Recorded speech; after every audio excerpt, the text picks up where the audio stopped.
سلام، وقت شما بخیر. به مجموعه خبری امروز از اداره تحقیقاتی و نشراتی روج خوش آمدید. در آغاز سرخط خبرها: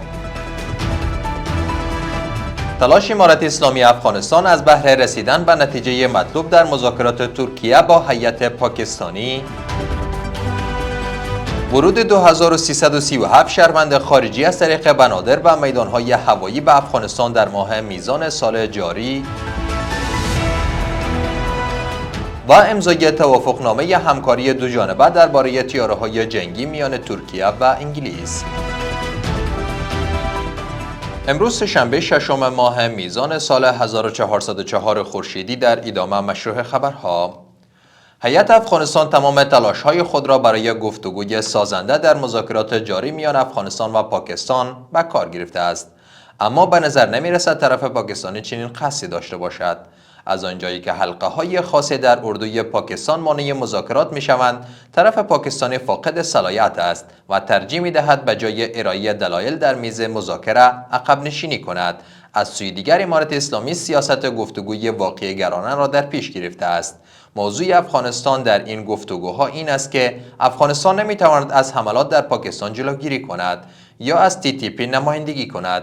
این مشکل داخلی و گذشته خود پاکستان است و باید مشکل خود را خودش حل کند. امارت اسلامی به صراحت اعلان کرده که اجازه نمی‌دهد از خاک افغانستان علیه دیگران استفاده شود و از دیگران نیز می‌خواهد خواسته‌های سنجیده، منطقی و معقول داشته باشند.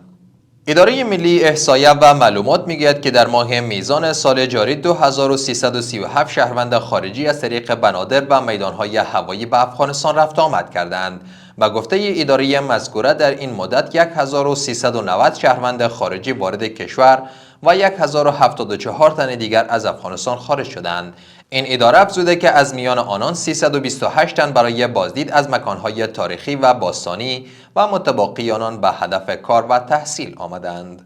دفتر رسانه‌ای ولایت ننگرهار میگوید که در سال جاری 90.3 متریک تن جلغوزه از جنگلات ننگرهار به دست آمده است. به گفته این دفتر، حدود 11910 هکتار جنگل‌های جلغوزه در 6 ولسوالی این ولایت از جمله حصارک، شیرزاد، خوگیانی، پیکچرگام، هسته‌مینه و اسپینغر وجود دارد که حاصلات امسال نسبت به سال گذشته بیشتر از 1 متریک تن بوده است. دلیل افزایش حاصلات جلغوزه در این ولسوالی‌ها آگاهی عامه و آموزش مهارت‌های جمع‌آوری جلغوزه در میان مردم گفته شده است.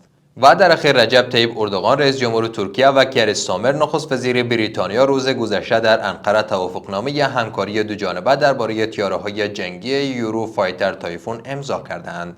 رسانه‌های ترکی گزارش داده که بر اساس این توافق ترکیه 20 فروند طیاره جنگی تایفون به ارزش 10.7 میلیارد دلار از بریتانیا خریداری می‌کند. رجب طیب اردوغان پس از امضای این توافقنامه گفته که ترکیه قصد دارد حجم تجارت دوجانبه با بریتانیا را به 40 میلیارد دلار افزایش دهد و روابط اقتصادی را تقویت کند.